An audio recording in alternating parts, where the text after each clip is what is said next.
بسم اللہ الرحمن الرحیم۔ السلام علیکم۔ حضرت عمر رضی اللہ تعالیٰ عنہ روتے ہوئے حضور صلی اللہ علیہ وآلہ وسلم کی خدمت میں حاضر ہوئے۔ آپ نے وجہ پوچھی تو عرض کیا کہ یا رسول اللہ صلی اللہ علیہ وآلہ وسلم، دروازے پر ایک نوجوان رو رہا ہے جس نے میرا دل جلا دیا ہے۔ فرمایا عمر، اسے اندر لے آؤ۔ وہ نوجوان روتا ہوا حاضر ہوا۔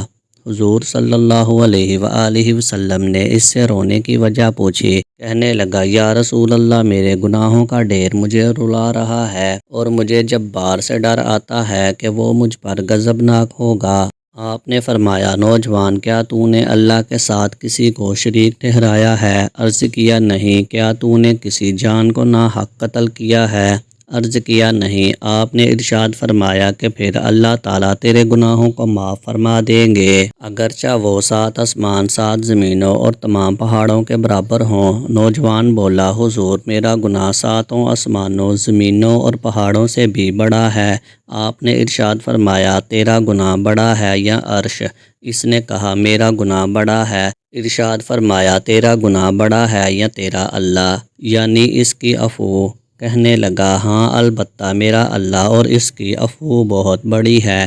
پس ارشاد فرمایا کہ گناہ عظیم کو خدائے عظیم ہی معاف فرمائے گا جو بہت ہی عفو درگزر کرنے والا ہے۔ پھر فرمایا، ذرا اپنا گناہ تو بتا۔ اس نے عرض کیا، یا رسول اللہ صلی اللہ علیہ وآلہ وسلم، مجھے آپ سے حیا آتی ہے۔ آپ نے پھر پوچھا تو کہنے لگا، میں کفن چور تھا اور 7 سال تک یہی پیشہ کیا۔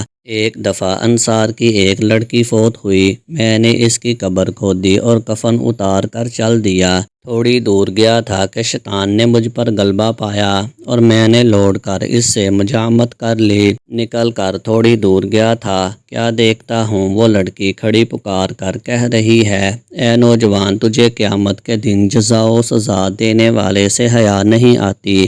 جس وقت وہ اپنی کرسی فیصلے کے لیے رکھیں گے اور ظالم سے مظلوم کا بدلہ دلوائیں گے، تو مرنے والوں کے مجمع میں مجھے ننگی کر کے چل دیا ہے اور میرے اللہ کے روبرو مجھے بحالت جنابت حاضر ہونے پر مجبور کیا۔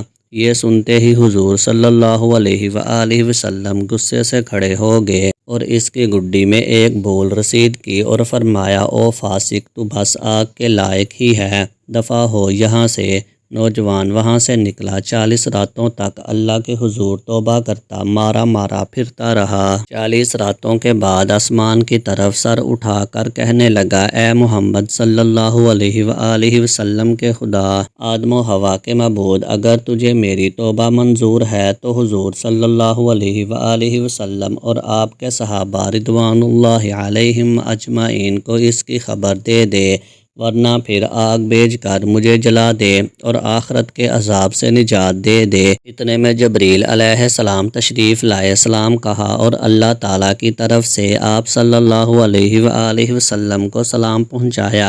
آپ صلی اللہ علیہ وآلہ وسلم نے فرمایا، وہ خود سلام ہیں، سلام کا مبدا اور منتہا بھی وہی ہیں۔ جبریل علیہ السلام نے کہا کہ اللہ تعالیٰ فرماتے ہیں، کیا مخلوق کو آپ نے پیدا کیا ہے؟ فرمایا، مجھے بھی اور تمام مخلوق کو اسی نے پیدا فرمایا ہے۔ عرض کیا، وہ پوچھتے ہیں کہ کیا آپ مخلوق کو رزق دیتے ہیں؟ فرمایا، مجھے بھی اور تمام مخلوق کو اللہ تعالیٰ ہی رزق دیتے ہیں۔ عرض کیا، وہ پوچھتے ہیں کیا بندوں کی توبہ آپ قبول کرتے ہیں؟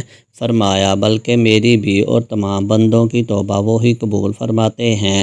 پھر کہا کہ اللہ تعالیٰ فرماتے ہیں کہ میں نے اپنے بندے کی توبہ قبول کر لی ہے، آپ بھی اس پر نگاہ شفقت فرمائیے۔ حضور صلی اللہ علیہ وآلہ وسلم نے اس نوجوان کو بلا کر اسے توبہ قبول ہونے کی بشارت سنائی۔ فقہ رحمۃ اللہ فرماتے ہیں کہ عقل مند آدمی کو اس سے سبق لینا چاہیے اور جاننا چاہیے کہ زندہ کے ساتھ زنا کرنا مردہ کے ساتھ زنا کرنے سے زیادہ گناہ ہے۔ اس کی معافی کے لیے حقیقی اور سچی توبہ کرنی چاہیے۔ دیکھیے، نوجوان نے جب سچی توبہ پیش کی تو اللہ تعالیٰ نے اسے معاف فرما دیا، اور یہ بھی ضروری ہے کہ جس حیثیت کا گناہ ہو توبہ بھی اسی درجے کی ہونی چاہیے۔ ویڈیو اچھی لگی ہو تو ویڈیو کو لائک کریں، شیئر کریں اور مزید اسلامک واقعات والی اچھی ویڈیو دیکھنے کے لیے میرے چینل کو سبسکرائب کریں۔